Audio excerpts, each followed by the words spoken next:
PM versus vendor. Team play for success.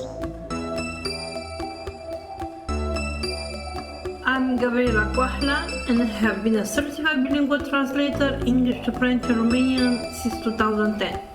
I consider myself a beyond words vendor and I love being close to my PMs. I'm Lucía Gutiérrez, a localization project manager with almost 10 years of experience. I have worked in many different LSPs with many different hats, but always focusing on project management, as it is the job I enjoy the most. Hello everyone, we are back with another episode. Hello Gabi, hi everyone. Yes, and we have a new background. I hope you like it.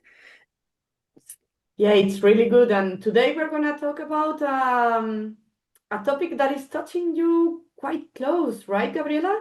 Yes, because I think I'm between worlds, or at least this is my feeling. I'm part of a big family, a big multicultural and multilingual family. If I start saying every member from our family, I think I will cover half Europe and also a bit of Africa. So yeah, this topic is very important. But let's see the importance from the localization point of view. Yeah, we're going to discuss how we localize all the Christmas, all the winter greetings, all the festivities that are happening around this time of the year. So, to me, I have to say that throughout my whole career, I haven't given that much of a thought or about the fact that Christmas is not celebrated everywhere. I started to realize, I think it was in the last 5 years or something like that, when I was chatting to different translators saying, hey, what are you doing? And they told me nothing. To me, this means nothing. So I'm not doing anything special. I'm not taking any holidays. So I think it's easy to forget that there are other people out there that Santa doesn't mean anything to them, that campaigns that are like especially into Christianism with, I don't know, the Virgin Mary, baby Jesus, that doesn't work. Even, I would say the crosses or religious things, I think we need to maybe, we not, but the people who do the campaigns, maybe they need to start reconsidering all this kind of stuff, no? What do you think, Abby? Yeah, it's. I think it. I understand them. You can't always stay neutral because you have a personal background. Everyone has a personal background, but when you are in a professional environment, we need to understand that we can't localize uh, everything. We just need to understand the audience that we are reaching.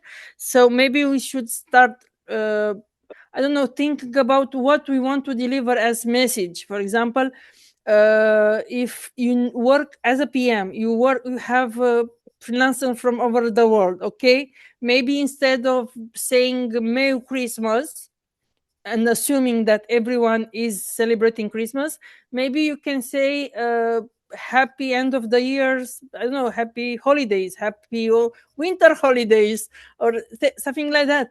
And in that case, you are making everyone happy because I think we are all of us we are celebrating end of the year, the end of the year. And another thing is that this period can also be tricky for parents. You know that we are in the exams period right now, and if you try to localize only the words like Merry Christmas or I don't know Happy New Year, that can be tricky because it's not about translating Merry Christmas, but December can also be a season for exams, or in many countries it's a summer. I have a very, very good friend. She's from Argentina. And I know that in that part of the world, they have sunny days. They don't have cold days. So maybe we should start localizing the mood and not just the words. Just try to go further. You know, I don't know if it Yeah, makes sense. I totally agree. I totally agree, and especially this point that you raised about winter being a cold season. Yeah, well, we live in the North Hemisphere, so we believe that our hemisphere is the one that is ruling the world, no? But no, Hmm. I mean, you need to consider that there are half the world, not half the world, because the population is not the same, okay? But Yeah. there are many people living in the southern hemisphere, and it's summer for them. So yeah, okay, you can send a Christmas postcard with the tree, with the snow and everything, but they are not going to feel connected with that campaign. Yes. So that's another thing. If you want a campaign to be like efficient, people need to Identify. feel what, yeah, identify, yeah, with the campaign. So I think this is another thing that we might consider. I understand globalization is a fact, and you don't want to be paying for two different types of Christmas, one for the southern and one for the northern hemisphere. Okay, I give that to you, but maybe, as you said, we can do something a little bit more inclusive for everyone. Yeah, and imagine, for example, you said about postcards or visual marketing campaigns. For example, if you're creating a marketing campaign for the winter holiday and you are putting a lot of snow, and you are sending that to a region where they don't have snow, where so you, I think that's a very big flop. For example, uh, yeah, it's difficult, as you said, and sometimes they have budget limits, and sometimes they don't want to create two or three campaigns to really be more close to the target audience. But I think this is what localization is. It's for the humans, for the people. So should you should see the what do you want to achieve with your campaign. Do you want people to identify themselves with the campaign? Do you want people to buy from your website? Do you want people to say, this is a human brand, they are really investing in the localization? So when you are working on visual assets, for example, maybe you can try to do something that can work in in the other in the other regions, you know. So yeah, I think in most marketing campaigns, visual can be really tricky if you just if people only choose, or at least localization teams choose only snow or gloves, or I don't know. You know, Yeah, I think. yeah, that's an issue, and that's why I was saying that maybe companies they need to start considering one, because I think two things here. One, they need to start considering that languages are not they are part of a culture, but people speaking the same language might have different cultures, might live in different places, as in this case, no? I'm thinking about Spanish because it touches close. Mm, So, yeah, if you want to aim your campaign at the Spanish speaking market, think about it. Are you aiming it at the southern part of Latin America? Are you aiming it at Spain, for example? Or are you aiming it at Mexico? So think about it and maybe reconsider if you want to do a single campaign for that many viewers, that many potential viewers. You might need two campaigns to be more effective, one for the northern hemisphere and another one for the southern hemisphere. So, in the same way, you might need to reconsider if the language you are targeting is good for this time of the year. For yeah. example, if you are translating your campaign, your Christmas campaign into Chinese, nah, I'm not gonna say it's bad, but I'm just gonna say you might need to reconsider because maybe the lunar year is more important to them than Christmas. So save your money and then do a campaign for them that is going to be targeted especially to them. Yeah. No, no, it's 100% true, because if you are saying I don't have the budget and let's create a campaign for Christmas, for winter holidays, and you are sending that campaign in countries that are Muslim countries, for example, I don't know if it will be accepted. It's not a question that people are close-minded or that they hate Christmas because someone asked me if Muslim people hate Christmas or everything related to that, and I said no, that's not true at all, and I don't want to expand on that, but it's not true at all. But of course that they will not identify themselves with a Christmas marketing campaign. So and we need to understand that faith isn't universal, because, and I will give you a clear example for France.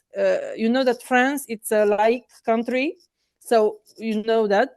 I don't know, it's not the same as for Spanish or Spain or Italy or Romania, for example. So they keep faith and politics, they are really separated. And I had clients asking us to prepare localization for France, and my question in many cases was, do you want it for France very French, or do you want for France for everyone in France? And why I'm saying that, I don't know if you know it, but there are 5 million of Algerians in France, only Algerians, and most of them are Muslims. And then you have the other Muslim from the North Africa, Moroccan and Tunisian. You have a lot of Turkish people that they are also Muslim. So there are many, many, many millions of people in France that they are not Christian.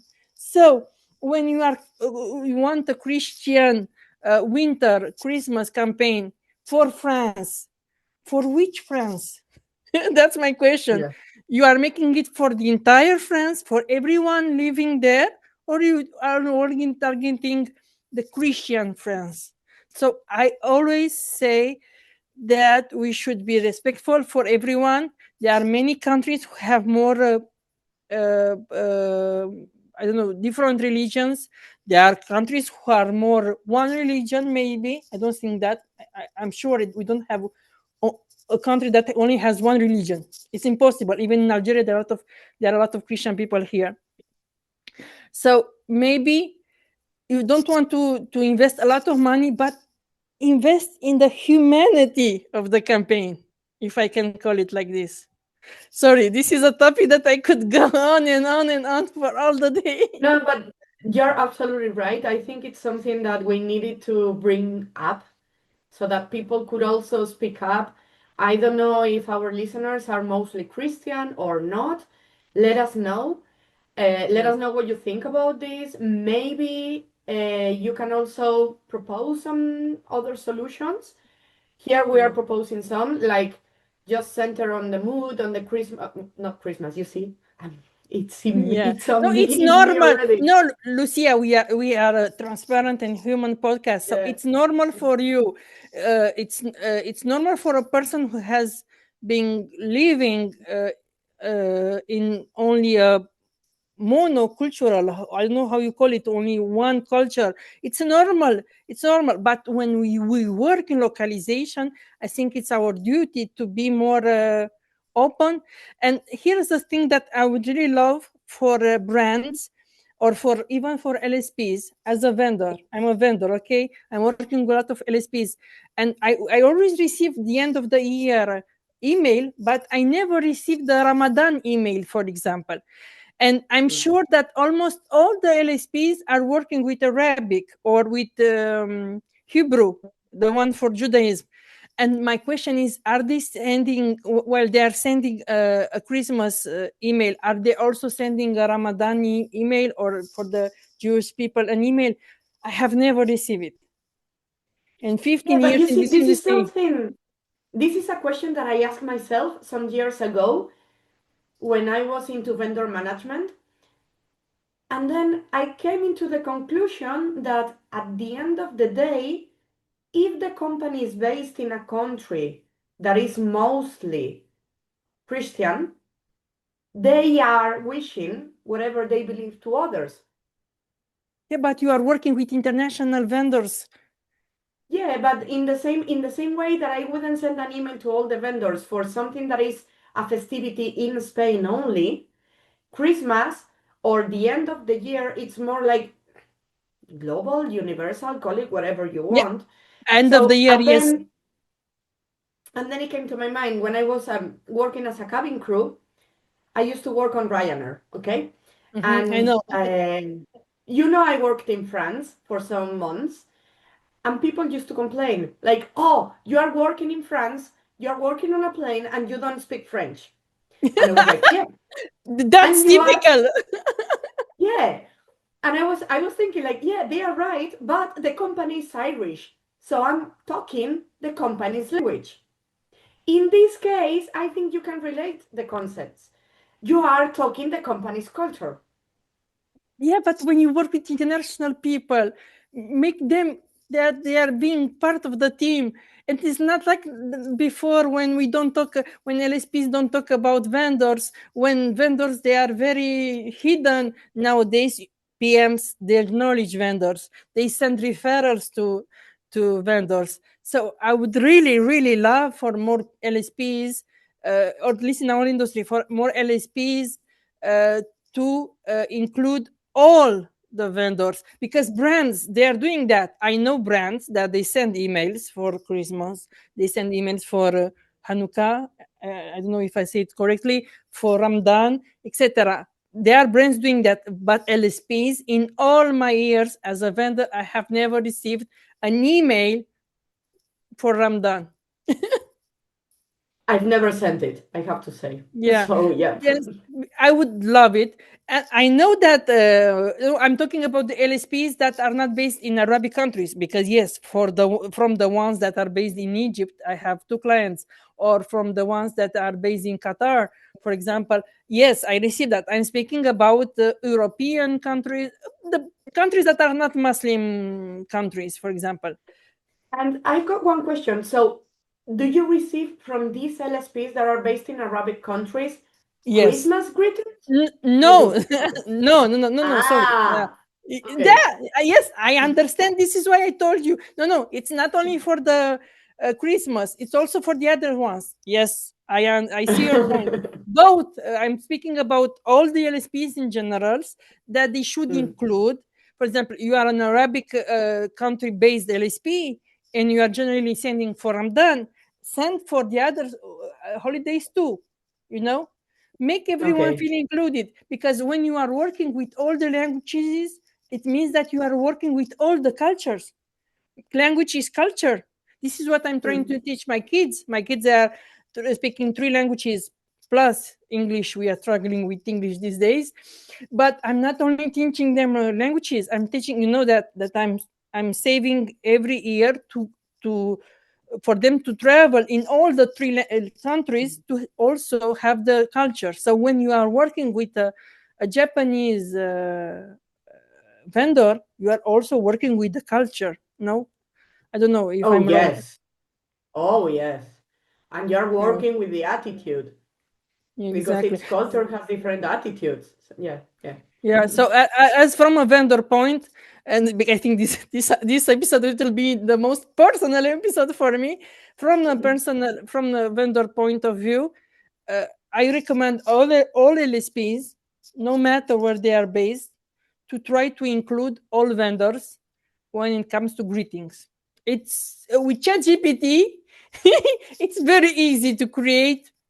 I don't know, 3 emails, four. No, because we have the Chinese. You create a standard email, you keep it for every year, and you just send it for everyone celebrating Hanukkah. We wish you, voila. For everyone celebrating Ramadan, we wish you, voila. It's very easy. This is why we have tools, Yeah, and people will. yeah, you just do the segmentation once and then it's done. Not necessary. I will never, personally, I will never feel bad or uh, strange if I receive an email addressed to my Christian colleagues or Jewish colleagues. No, on the contrary, I will love it, because that will mean the LSP is very open-minded. You don't have to take the trouble to segment the contact list. No, not at all. But when you only But receive, then how would you do it, Gabby? If you don't segment the contact list, then how do you differentiate which vendors are Muslim, which you, ones you are put you put a general, a neutral email. one for all? Yeah, for example, this year you take 10 minutes and you see this year we have Christmas, it's always on the 25th. That's easy. Ramadan, it changes. I think it will be February 19, if I'm not wrong. Hanukkah, I don't know. You take 5 or 10 minutes each year and you have these main holidays for Chinese, for Muslims, for you create an email saying the name of the LSP, wishes everyone celebrating that holiday. I don't know, something, a greeting, and that's neutral because you will receive the email. If you are celebrating, that's okay. If you're not celebrating, at least on my side, I will feel like, this LSP, she is including everyone. But as a vendor, when I receive an email, yes, I am based in France, I am based in Europe, and they assume I'm Christian, and I only receive that email, I feel a little bit bad. Yeah, I get you. I think we are really Western focused. Yes. And That's good. Yeah, you said it. I think yes. Yeah, we're really Western focused. But the problem is that most of the time we don't even realize we are being Western focused. And this is So why we need need podcasts like PM versus vendor. Yeah, we need to start raising awareness because this is something that it will be good for everyone to feel included. So let us know what you think. Have you ever had, like, as Gabby said, maybe Gabby didn't have the opportunity to meet an LSP that sends several emails a year for different festivities? Let us know. Have you ever had that? Yeah, it's. I think it will change because things are changing. I told you before, it was taboo for PMs to talk with vendors. This is the most unique podcast in terms of PM versus vendor communication. We didn't have that before. It was taboo to speak with vendors, to give referrals. You know that we are no longer in that area. We have tools to help us write neutral emails. We have tools to schedule the emails that you want to send during the year. You can schedule them in January and it will be sent around the time of the holiday. I think it's a more inclusive approach. Thank you for listening to us. Again, I think this will be my favorite episode. And maybe it will give some food for thought for some LSPs. We never know. Maybe we are changing things. Yeah. So I hope everyone listens to it and let us know your thoughts as usual. Yeah. Thank you. Till next one. Bye. What you've heard are just our personal opinions. We by no means intend to impose our personal views on anyone. Feel free to disagree, throw tomatoes at us, or just drop a comment to let us know. Thank you!